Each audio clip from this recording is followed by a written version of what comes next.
ಈಗ ಸ್ವಾಮೀಜಿಗಳ ಜೊತೆಗೆ ಹಿಂದುಳಿದ ವರ್ಗದವರು, ದಲಿತರು, ಆದಿವಾಸಿಗಳು ಇವರೆಲ್ಲರಿಗೂ ಸಹ ಒಂದು ದೊಡ್ಡ ಆಶಾಕಿರಣವಾಗಿ ಕಾಂಗ್ರೆಸ್ ಪಕ್ಷದ ಪ್ರಣಾಳಿಕೆ ಇದೆ. ಅದರಲ್ಲಿ ಜಾತಿ ಗಣತಿ ಮಾಡಬೇಕು ಅಂತೇಳಿ ನಾವು ಭರವಸೆಯನ್ನು ಸಹ ಪ್ರಣಾಳಿಕೆಯಲ್ಲಿ ಕೊಟ್ಟಿರ್ತಕ್ಕಂಥದ್ದು. ನಮ್ಮೆಲ್ಲರ ಅಚ್ಚುಮೆಚ್ಚಿನ ನಾಯಕ ಆಗಿರ್ತಕ್ಕಂಥ ರಾಹುಲ್ ಗಾಂಧಿಯವರು ಮೊನ್ನೆ ಸಹ ಭಾಳ ಸ್ಪಷ್ಟವಾಗಿ ಹೇಳಿದ್ದಾರೆ, ಏನು ಒಂದು ನಿರ್ಬಂಧ ಇದೆ, ಮೀಸಲಾತಿಯಲ್ಲಿ 50% ನಿರ್ಬಂಧ ಇದೆ, ಅದನ್ನು ಒಡೆದು 75%ವರೆಗೂ ತೆಗೆದುಕೊಂಡು ಹೋಗ್ತೀವಿ ಅಂತೇಳಿ. 75% ತೆಗೆದುಕೊಂಡು ಹೋದಾಗ ಯಾವ್ಯಾವ ಜಾತಿ ಎಷ್ಟೆಷ್ಟಿದೆ ಅಂತ ಗೊತ್ತಾದಾಗ ಮಾತ್ರ ಸರ್ಕಾರ ಕಾರ್ಯಕ್ರಮಗಳನ್ನು ಮಾಡಿದಾಗ ಯಾವ ಸಮುದಾಯಕ್ಕೆ ಏನು ಕಾರ್ಯಕ್ರಮ ಆಗುತ್ತೆ ಅನ್ನೋದು ಭಾಳ ಸ್ಪಷ್ಟವಾಗಿ ಗೊತ್ತಾಗುತ್ತೆ. ಆದ್ದರಿಂದ ಕಾಂಗ್ರೆಸ್ ಪಕ್ಷದಲ್ಲಿ ಸ್ಪಷ್ಟತೆ ಇದೆ. ಆದ್ದರಿಂದ ಸ್ವಾಮೀಜಿಗಳು ಏನು ಧ್ವನಿ ಕೂಡಿಸಿದ್ದಾರೆ, ಇದಾಗಲೇ ನಾನು ಸಹ ಮೊದಲು ಸಹ ಹೇಳಿದ್ದೀನಿ, ಈಗಲೂ ಸಹ ಅದನ್ನು ಹೇಳ್ತೇನೆ. ಅಧಿಕಾರ ಮುಖ್ಯ ಅಲ್ಲ, ಅಧಿಕಾರ ಮುಖ್ಯ ಅಲ್ಲ. ಕಾಂಗ್ರೆಸ್ ಪಕ್ಷಕ್ಕೆ ಸ್ವತಂತ್ರ ಪೂರ್ವದಲ್ಲಿ ಸ್ವತಂತ್ರ ಹೋರಾಟ, ರಾಷ್ಟ್ರಕ್ಕೆ ಸ್ವತಂತ್ರ ತಂದುಕೊಡ್ತಕ್ಕಂಥ ಕಾರ್ಯಕ್ರಮ ಭಾಳ ಮುಖ್ಯ ಆಗಿತ್ತು. ಆ ನಂತರ ರಾಷ್ಟ್ರದ ಅಭಿವೃದ್ಧಿಗಾಗಿ 75 ವರ್ಷದಲ್ಲಿ ಅವಿರತವಾಗಿ ದುಡಿದಿರ್ತಕ್ಕಂಥ ನಾಯಕರಿದ್ದಾರೆ. ಆದ್ದರಿಂದ ಭಾಳ ವರ್ಷದ ನಂತರ, ಸುಮಾರು 50-55 ವರ್ಷದ ನಂತರ ಒಂದು ಸಾಮಾಜಿಕ ಕಾರ್ಯಕ್ರಮವನ್ನು ಕಾಂಗ್ರೆಸ್ ಪಕ್ಷ ತೆಗೆದುಕೊಂಡು ಹೋಗಿದೆ. ಅದನ್ನು ಒಂದು ತಾರ್ಕಿಕ ಹಂತಕ್ಕೆ ನಾವು ತೆಗೆದುಕೊಂಡು ಹೋಗಬೇಕಾಗುತ್ತೆ. ಸರ್, ಕೂಡ ಹೇಳಿದ್ರಿ ಅಧಿಕಾರ ಹೋದ್ರೂ ಪರವಾಗಿಲ್ಲ ಮಾಡಿ ಅಂತ. ಸ್ವಾಮೀಜಿ ಕೂಡ ಅದೇ ಮಾತನ್ನು ಹೇಳಿದ್ದಾರೆ. ಅಂದರೆ ಜಾರಿಗೊಳಿಸ್ಲಿಕ್ಕೆ ಹೋದರೆ ಆ ಪರಿಸ್ಥಿತಿ ಹೋಗುತ್ತೆ ಅಂತನಾ? ಈಗ ನನ್ನ ನಿಲುವಲ್ಲಿ ಏನು ಬದಲಾವಣೆ ಇಲ್ಲ. ಸ್ವಾಮೀಜಿಗಳು ಹೀಗೆ ಹೇಳಿದ್ದಾರೆ, ನಾನು ಭಾಳ ಮೊದಲೇ ಹೇಳಿದ್ದೇನೆ, ಸರ್ಕಾರ ಹೋದರೆ ಹೋಗಲಿ, ನಮ್ಮ ಜಾತಿ ಗಣತಿ ಆಗಲೇಬೇಕು ಅನ್ನೋದು ಪಕ್ಷದ ಕಾರ್ಯಕ್ರಮ. ಪಕ್ಷದ ಕಾರ್ಯಕ್ರಮವನ್ನು ಪ್ರಣಾಳಿಕೆಯಲ್ಲಿ ಇರ್ತಕ್ಕಂಥದ್ದು ನಾವು ಅನುಷ್ಠಾನಕ್ಕೆ ತರಲಿಲ್ಲ ಅಂದರೆ ನಾವು ಸರ್ಕಾರ ಮಾಡಿ ಏನು ಪ್ರಯೋಜನ ಇಲ್ಲ. ಯಾಕೆ ಹೇಳ್ತಾ ಇದ್ದಾರೆ, ಕೆಲವರಿಗೆ ಅದೇನೋ ಭಯ, ಜಾತಿ ಗಣತಿ ಆದರೆ ಏನಾಗುತ್ತೆ ಅಂತ. ಅದು ನೋಡ್ಬಿಡೋಣ, ಏನು ಮ್ಯಾಕ್ಸಿಮಮ್ ಏನಾಗ್ಬೋದು. ಆದ್ದರಿಂದ ಇದಕ್ಕೆ ಅವಕಾಶ ಕೊಡಲೇಬೇಕು ಅಂತ. ಇನ್ನೊಂದು ಮಾತು ಹೇಳಿದ್ದಾರೆ ಸರ್, ಇದನ್ನು ಸಿದ್ದರಾಮಯ್ಯನವರು ಕೈ ಕಟ್ಟು ಹಾಕಿದ್ದಾರೆ ಅನ್ನೋದು, ಆ ಥರದ ಪರಿಸ್ಥಿತಿ. ಈಗ ಜನ ನಮ್ಗೆ ಆರಿಸಿ ಕಳಿಸಿರ್ತಕ್ಕಂಥವ್ರು, ಜನ ನಮ್ಮ ಕೈಯಲ್ಲಿ ಹಗ್ಗ ಕೊಟ್ಟಿದ್ದಾರೆ, ಜನ ನಮ್ಮನ್ನು ಕೂಡಿಸಿದ್ದಾರೆ ಕುರ್ಚಿ ಮೇಲೆ. ಯಾವ ಭರವಸೆಯನ್ನು ಕೊಟ್ಟಿದ್ದು ಅದು ಈಡೇರಿಸ್ತಕ್ಕಂಥ ಜವಾಬ್ದಾರಿ ನಮ್ಮದು, ಮಾಡಲೇಬೇಕಾಗುತ್ತೆ. ಬಟ್ ಸರ್, ಈಗ ಯಾವುದಾದ್ರೂ ನಿರ್ಣಾಯಕ ಹಂತದಲ್ಲಿ ಮಾತ್ರ ಅದನ್ನು ಬಳಸ್ತಾ ಇದ್ದಾರೆ ಅಧಿಕಾರದಲ್ಲಿ ಕೂತವರು. ಅಂದರೆ ಈಗ ಉಪಚುನಾವಣೆ ಬಂತು, ಜಾತಿ ಗಣತಿ ಮಾಡ್ತೀವಿ ಅಂತಾರೆ, ಇನ್ನೊಂದು ಯಾವುದೋ ಕೇಸ್ ಬಂತು, ಜಾತಿ ಗಣತಿ ಮಾಡ್ತೀವಿ ಅಂತಾರೆ. ಈ ಥರ ಈಗ ಅದನ್ನು ಒಂದು ಅಸ್ತ್ರವಾಗಿ ಅವರೇ ಬಳಸ್ಕೊಂಡು ಅದನ್ನು ಕೈ ಬಿಡ್ತಾ ಇದ್ದಾರೆ. ಉಪಚುನಾವಣೆಗಳೆಲ್ಲ ಬಿಡಿ, ಅವೆಲ್ಲ ಒನ್ ಡೇ ಮ್ಯಾಚ್ ಇದ್ದಂಗೆ.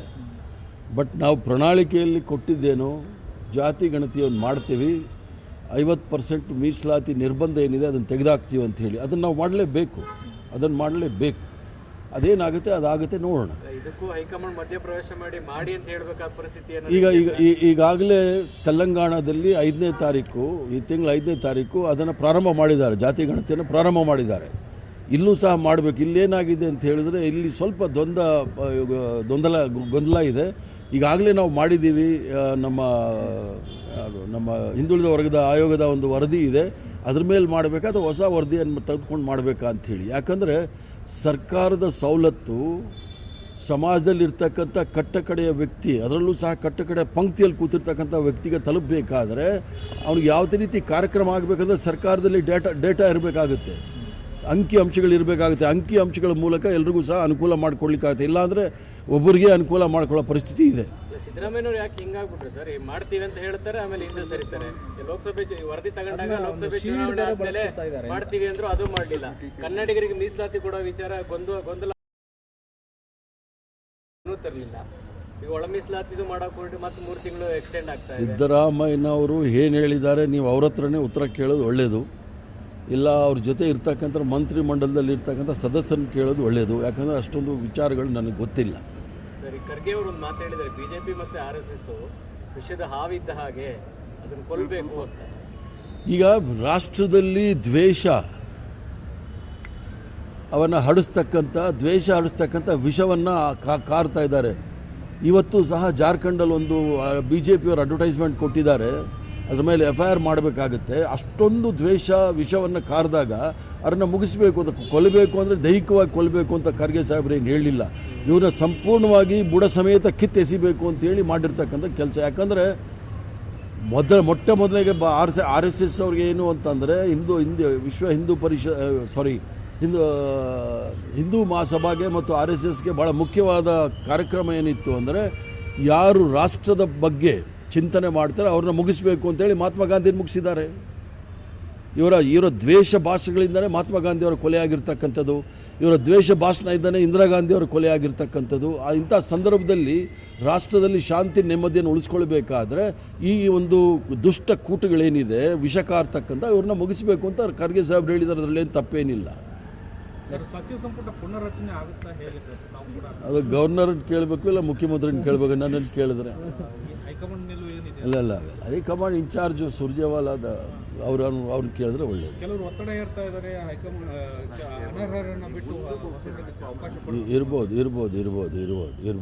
ತಾವಿದು ಪ್ರತಿಕ್ರಿಯೆ ಕೊಡ್ತಿರಲ್ಲ ಗೊತ್ತಿಲ್ಲ. ಯಾಕಂದರೆ ಶಾಸಕರು ಅನುದಾನ ಬರದೆ ನಾವೇನು ಅಭಿವೃದ್ಧಿ ಮಾಡೋಕ್ಕಾಗ್ತಾ ಇಲ್ಲ ಅಂತ ಕಾಂಗ್ರೆಸ್ ಪಕ್ಷದ ವಿಜಯನಗರ ಶಾಸಕರು ಬೇಸರ ವ್ಯಕ್ತಪಡಿಸಿದ್ದಾರೆ. ಹಿಂದೆ BJP ಕೊಟ್ಟಿದ್ದಂಥ ಅನುದಾನದಲ್ಲಿ ಈಗಲೂ ಕೆಲಸಗಳು ಮಾಡ್ತಾ ಇದ್ದೀವಿ, ನಮ್ಮ ಸರ್ಕಾರದಲ್ಲಿ ಅನುದಾನ ಸಿಗಲಿಲ್ಲ, ನಾವೇನು ಮಾಡಲಿ ಅನ್ನುವಂಥ ಬಹಿರಂಗವಾಗಿ ಈಗ ಕೆಲವು ಅಭಿವೃದ್ಧಿ ಕಾರ್ಯಕ್ರಮಗಳಿಗೆ ಅನುದಾನ ಕಡಿಮೆ ಆಗಿದೆ, ಸಿಕ್ಕಿಲ್ಲ ಅಂತೇನಿಲ್ಲ. ಮೊದಲು ಯಾವ ಮಟ್ಟದಲ್ಲಿ ಅದು ಅನುದಾನಗಳು ಸಿಗ್ತಾಯಿತ್ತು ಆ ಮಟ್ಟದಲ್ಲಿ ಸಿಗೋಕ್ಕಾಗ್ತದೆ. ಯಾಕಂದರೆ ಈ ಒಂದು ಕಾರ್ಯಕ್ರಮ ಇದು ಗ್ಯಾರಂಟಿ ಏನು ಕೊಟ್ಟಿದ್ದೀವಿ ಅದೆಲ್ಲರಿಗೂ ಸಹ ಹೋಗ್ತಾ ಇದೆ, ಅದು ಒಂದು ಸಹ ಅಭಿವೃದ್ಧಿ ಕಾರ್ಯಕ್ರಮಗಳೇ. ಆದ್ದರಿಂದ ಬರೋ ಬಡ್ಜೆಟಲ್ಲಿ ಸರಿ ಹೋಗುತ್ತೆ ಅನ್ನೋದು ಒಂದು ಆಶಾ. ಈಗ ಸ್ವಾಮೀಜಿಗಳ ಜೊತೆಗೆ ಹಿಂದುಳಿದ ವರ್ಗದವರು, ದಲಿತರು, ಆದಿವಾಸಿಗಳು ಇವರೆಲ್ಲರಿಗೂ ಸಹ ಒಂದು ದೊಡ್ಡ ಆಶಾಕಿರಣವಾಗಿ ಕಾಂಗ್ರೆಸ್ ಪಕ್ಷದ ಪ್ರಣಾಳಿಕೆ ಇದೆ. ಅದರಲ್ಲಿ ಜಾತಿ ಗಣತಿ ಮಾಡಬೇಕು ಅಂತೇಳಿ ನಾವು ಭರವಸೆಯನ್ನು ಸಹ ಪ್ರಣಾಳಿಕೆಯಲ್ಲಿ ಕೊಟ್ಟಿರ್ತಕ್ಕಂಥದ್ದು. ನಮ್ಮೆಲ್ಲರ ಅಚ್ಚುಮೆಚ್ಚಿನ ನಾಯಕ ಆಗಿರ್ತಕ್ಕಂಥ ರಾಹುಲ್ ಗಾಂಧಿಯವರು ಮೊನ್ನೆ ಸಹ ಭಾಳ ಸ್ಪಷ್ಟವಾಗಿ ಹೇಳಿದ್ದಾರೆ, ಏನು ಒಂದು ನಿರ್ಬಂಧ ಇದೆ ಮೀಸಲಾತಿಯಲ್ಲಿ 50% ನಿರ್ಬಂಧ ಇದೆ, ಅದನ್ನು ಒಡೆದು 75%ವರೆಗೂ ತೆಗೆದುಕೊಂಡು ಹೋಗ್ತೀವಿ ಅಂತೇಳಿ. 75% ತೆಗೆದುಕೊಂಡು ಹೋದಾಗ ಯಾವ್ಯಾವ ಜಾತಿ ಎಷ್ಟೆಷ್ಟಿದೆ ಅಂತ ಗೊತ್ತಾದಾಗ ಮಾತ್ರ ಸರ್ಕಾರ ಕಾರ್ಯಕ್ರಮಗಳನ್ನು ಮಾಡಿದಾಗ ಯಾವ ಸಮುದಾಯಕ್ಕೆ ಏನು ಕಾರ್ಯಕ್ರಮ ಆಗುತ್ತೆ ಅನ್ನೋದು ಭಾಳ ಸ್ಪಷ್ಟವಾಗಿ ಗೊತ್ತಾಗುತ್ತೆ. ಆದ್ದರಿಂದ ಕಾಂಗ್ರೆಸ್ ಪಕ್ಷದಲ್ಲಿ ಸ್ಪಷ್ಟತೆ ಇದೆ. ಆದ್ದರಿಂದ ಸ್ವಾಮೀಜಿಗಳು ಏನು ಧ್ವನಿ ಕೂಡಿಸಿದ್ದಾರೆ, ಇದಾಗಲೇ ನಾನು ಸಹ ಮೊದಲು ಸಹ ಹೇಳಿದ್ದೀನಿ, ಈಗಲೂ ಸಹ ಅದನ್ನು ಹೇಳ್ತೇನೆ. ಅಧಿಕಾರ ಮುಖ್ಯ ಅಲ್ಲ. ಕಾಂಗ್ರೆಸ್ ಪಕ್ಷಕ್ಕೆ ಸ್ವತಂತ್ರ ಪೂರ್ವದಲ್ಲಿ ಸ್ವತಂತ್ರ ಹೋರಾಟ, ರಾಷ್ಟ್ರಕ್ಕೆ ಸ್ವತಂತ್ರ ತಂದು ಕೊಡ್ತಕ್ಕಂಥ ಕಾರ್ಯಕ್ರಮ ಭಾಳ ಮುಖ್ಯ ಆಗಿತ್ತು. ಆ ನಂತರ ರಾಷ್ಟ್ರದ ಅಭಿವೃದ್ಧಿಗಾಗಿ 75 ವರ್ಷದಲ್ಲಿ ಅವಿರತವಾಗಿ ದುಡಿದಿರ್ತಕ್ಕಂಥ ನಾಯಕರಿದ್ದಾರೆ.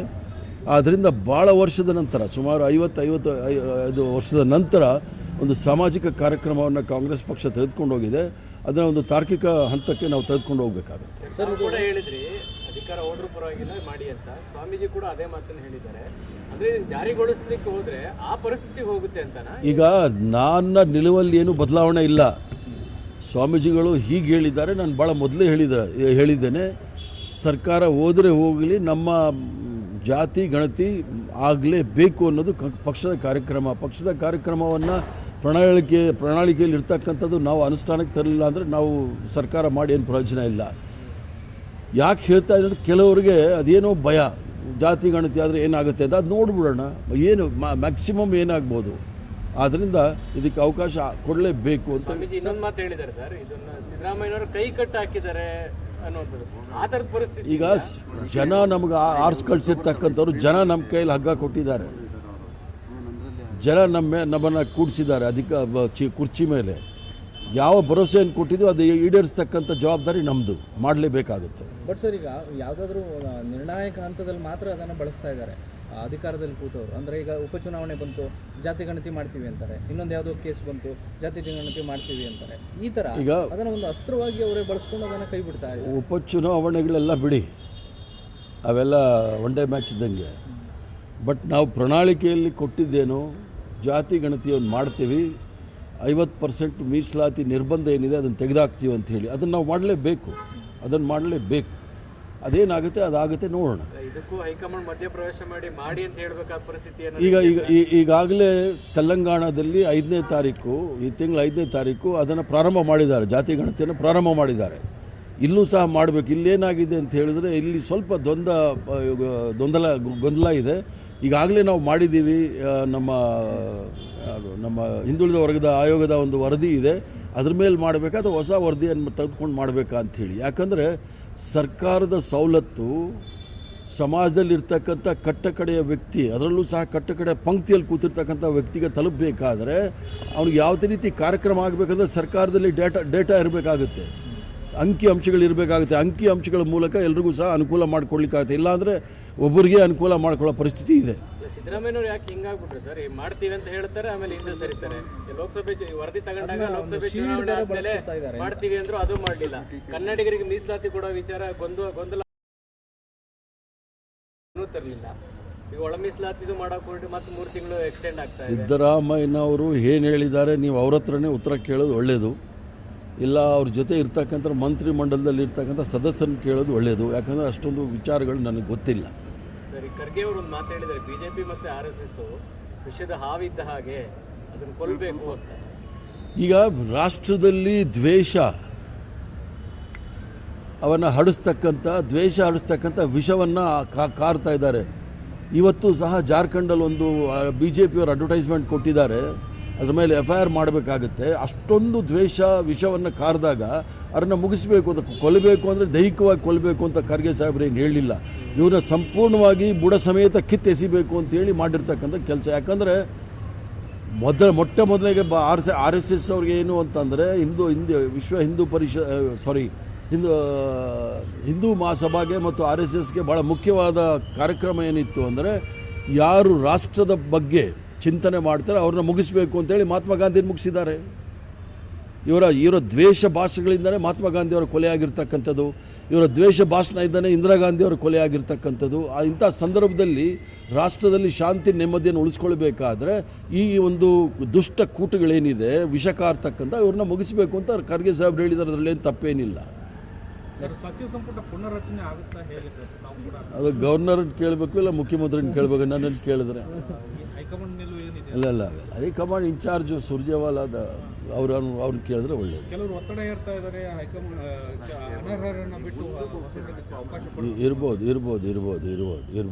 ತಾವಿದು ಪ್ರತಿಕ್ರಿಯೆ ಕೊಡ್ತಿರಲ್ಲ ಗೊತ್ತಿಲ್ಲ. ಯಾಕಂದರೆ ಶಾಸಕರು ಅನುದಾನ ಬರದೆ ನಾವೇನು ಅಭಿವೃದ್ಧಿ ಮಾಡೋಕ್ಕಾಗ್ತಾ ಇಲ್ಲ ಅಂತ ಕಾಂಗ್ರೆಸ್ ಪಕ್ಷದ ವಿಜಯನಗರ ಶಾಸಕರು ಬೇಸರ ವ್ಯಕ್ತಪಡಿಸಿದ್ದಾರೆ. ಹಿಂದೆ BJP ಕೊಟ್ಟಿದ್ದಂಥ ಅನುದಾನದಲ್ಲಿ ಈಗಲೂ ಕೆಲಸಗಳು ಮಾಡ್ತಾ ಇದ್ದೀವಿ, ನಮ್ಮ ಸರ್ಕಾರದಲ್ಲಿ ಅನುದಾನ ಸಿಗಲಿಲ್ಲ, ನಾವೇನು ಮಾಡಲಿ ಅನ್ನುವಂಥ ಬಹಿರಂಗವಾಗಿ ಈಗ ಕೆಲವು ಅಭಿವೃದ್ಧಿ ಕಾರ್ಯಕ್ರಮಗಳಿಗೆ ಅನುದಾನ ಕಡಿಮೆ ಆಗಿದೆ, ಸಿಕ್ಕಿಲ್ಲ ಅಂತೇನಿಲ್ಲ. ಮೊದಲು ಯಾವ ಮಟ್ಟದಲ್ಲಿ ಅದು ಅನುದಾನಗಳು ಸಿಗ್ತಾಯಿತ್ತು ಆ ಮಟ್ಟದಲ್ಲಿ ಸಿಗೋಕ್ಕಾಗ್ತದೆ. ಯಾಕಂದರೆ ಈ ಒಂದು ಕಾರ್ಯಕ್ರಮ, ಇದು ಗ್ಯಾರಂಟಿ ಏನು ಕೊಟ್ಟಿದ್ದೀವಿ ಅದೆಲ್ಲರಿಗೂ ಸಹ ಹೋಗ್ತಾ ಇದೆ, ಅದು ಒಂದು ಸಹ ಅಭಿವೃದ್ಧಿ ಕಾರ್ಯಕ್ರಮಗಳೇ. ಆದ್ದರಿಂದ ಬರೋ ಬಜೆಟಲ್ಲಿ ಸರಿ ಹೋಗುತ್ತೆ ಅನ್ನೋದು ಒಂದು ಆಶೆ.